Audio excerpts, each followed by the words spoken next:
Вообще ноль. Мусорка, когда убирается, когда не убирается, двор вообще не чищенный.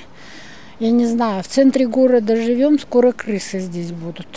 Ну, подъездер то же самое. Ну так, кто поддерживает из жильцов. Сүрте салат. Мен бірінші подъезде тұрам, ол более-менее сухой, потому что өздеріміз сол жерде поддерживаем. А КСК-ның басшылығын танисыздар ма? Келіп, жиналыс аша ма? А біз КСК-ға қатыспайбыз, өзіміздің ОСИ бізде, да. Вот, а КСК болғанда вообще түк істеген жоқ. Біз мысалы былтыр ОСИ-ға қатысатын болдық, и ОСИ уже подвалдан бастап на подъездерде более-менее порядок жасады. Да. А КСК не дождешься, председатель вообще тук-тук стемейді, что сколько жаловали, что крыша течет. Ақшамыз сіздер өз қалталарыңыздан төлейсіздер ма? Құбыр мысалы жарылған кезде өздеріңіз төлейсіздер, да, на ремонт, на содержание дома өздеріміз квитанциямен бойынша каждый раз төлейтін болғамыз. Бірақ тук-тук істемейді ол председатель болғанда. Ну, в смысле, КСК-ға қатысқанда. А қазір председатель вот в соседнем доме живет, и как бы он отчитывается за каждую копейку. И то, что делает, мы видим. Ай сайын, иә? Біздің ақшамыз ай сайын береміз ғой оған, и поэтому ол да отчет береді бізге. Не істеген, қандай жұмыс. Бұл бір жылдан бері, иә? Былтыр жасадық, вот, к ОСИ начали относиться с прошлого года, вот, и это, вот в этом году, вот видите, сами обрушилось. КСК болса, я не знаю, когда бы это вообще началась эта работа, или вообще бы не началась. Біздің председателіміз сам пробил, неге это акимға, Бостандық аудандағы акимға барып, қатты барып, біздің все подписи собрал, все отнес. Вот, с воскресенья начали работу. А так, если бы мы до сих пор относились к КСК, я бы не знаю, когда бы это вообще началось и вообще началось бы. Но ауланы сыпыру, тазалық жайында? Ну, я же говорю, грязь, видите, у нас сейчас нету вроде бы как дворника. Ну и был он у нас, КСК, которые вот относились, дворник болғанда да тазалық болған жоқ особо так. Вот. А сейчас тем более, по-моему, нету. Надо вообще поднять вопрос, конечно, с нашим председателем этот вопрос. Ну, надеемся, что приведут город в порядок. Вот.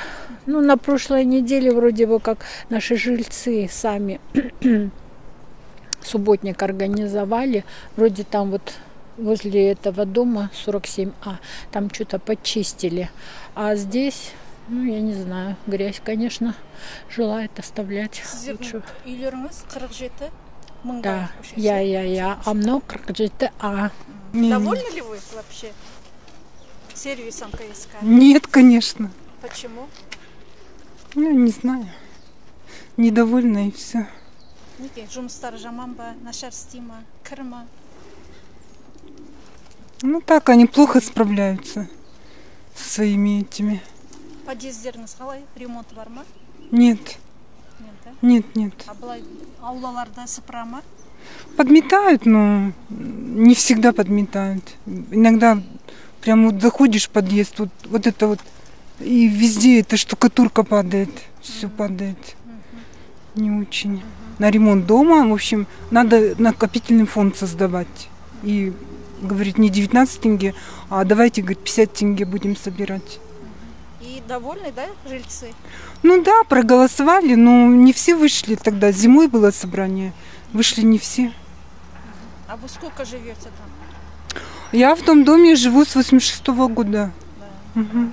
Уже давно. И каждый месяц оплачиваете, да, коммунальные услуги за дом, за содержание? Все оплачиваем, все оплачиваем. А недовольстволарыңызды айтып көрген жоқсыздар ма начальнику КСК? Ну, по-моему, бесполезно. Они говорят, что много из домов более аварийных, говорят. Ваш еще дом нормальный, еще, говорит, более аварийные дома есть.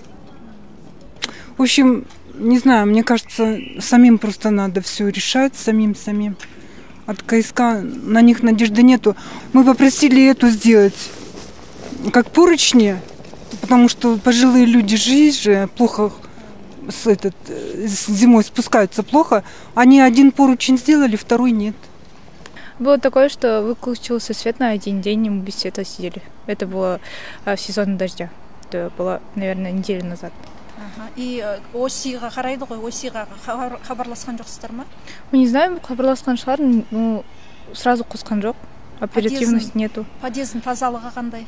Тазалық, ну, не сказать бы, что так орташа. Орташа, да. А былай есіктің алдын сыпыруы, былай содержаниясына төлеп тұрасыздар ғой, коммуналдық төлемдерді? Ну, мы не оплачиваем сами, моя подруга оплачивает, так что я не знаю. Ну, Куртусол уже, как бы. Орташа, я? Орташа, я. Сіз енді жеке кәсіпкер ретінде барлығын өзім төлеймін дейсіз ба? Бәрін өзім жасаймын. Суыңыз бар? Суым өзім төлеймін. Мысалы, құбырлар жоғарыдан келеді ғой. Иә. Мені жарылған жағдайда КСК-ның міндеті ғой. Жоқ, мен өзім бәрін өзім полный карманнан шығады ақшаның бәрі. Сіз ай сайын төлемдер төлеп тұрсыз ғой. КСК-мен маған КСК келіп, қай жеріңіз бұзылды, қай жеріңіз жаңағы жарылды, қисық болды деген әңгіме айтпаған. Мысалы, жарылған күнде сіз жүгініп көрген жоқсыз ба? Жоқ. Полный қалтамда төлеймін. Міндетіне кіреді ғой, сіз ақшаны тектен-тек ауаға төлеп жатсыз ғой. Білем, төлейдім. Не үшін төлейсіз? Бірақ енді білмеймін мен КСК-ға. Олар келіп маған қай жеріңізде ақау бар деп сұрамапты менен. Мына тут раз батареям ақты. Сіз мысалы келісім шартта барсыз ғой. Иә, бармын. Конечно, бармын. Ай сайын сізге есеп бермей ма олар? Ақшаңызды қай жаққа жұмсап жатқаны жөнінде? Квитанциямен келеді, и сол мен оплата жүреді, болды. Болды. Полный қалтадан шығады ғой, заттың бәрі. Бізге ИП-ға келеді, неге, счет Каспийдан. Солай төленеді, болды. Мысалы, үйдің за содержание төлеп жатсыз, оның барлығы, мысалы, ауаға төленіп жатқан жұмыстар ғой. Мысалы, стояктарға төлеп жатсыз, басынан 5-ші этаждан 1-ші этажға дейін сізге. Оның барлығын сіз енді сіз былай жүріп көрсеңіз, өзіңіз көресіз ғой, двор қалай, мына жақтың состояниесі қандай. Мысалы, менің территориям қандай. Потому что мен өзім дворнигім бар, айына ақша алады менен. Менің алдымды сыпырып кетеді. Келесі магазин деген сияқты. Содан кейін үйдің сыртына барып көріңіздер де, шу яқты көрдік. Көріңіз, 45-ін артын көріңіз, 47-шін көріңіз. Қандай состояниеде тұрған. Тек қалтадан ғана ақшамен төлеп, өзіңіз ұстап отырсыз. Гараж құлап атқаннан кейін не сұрайсың? Машина астында қалып атқаннан кейін. Алдыңғы аптада өшті. Кешкі күндіз 1 рет өшті. И кешкі сағат 7:30-да өшті. Ертесіне сағат 10-да берді ғой. 14 сағат свет болған жоқ. Сонда себеп не дейді? Причина айтпайды олар, авария дейді, крупный болды. Онда мысалы қазір келеді дейді, 1-2 сағат күтіңіздер дейді, болды. Ол шығындарды өтеп бермейді. Жоқ, ол КСК өтемейді ғой. Жазым күндерде осындай жағдайлар болады. Жоқ, бұл мен бірінші рет көріп тұрмын. Бұрын болатын қазір.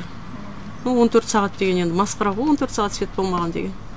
Пришлось магазинді жабуға. Мысалы, сауданы тоқтатуға. Сол сияқты. А жылуды береді ғой, иә? Жылу нормально, жақсы. Жылу жақсы, жылуға жалып жоқ.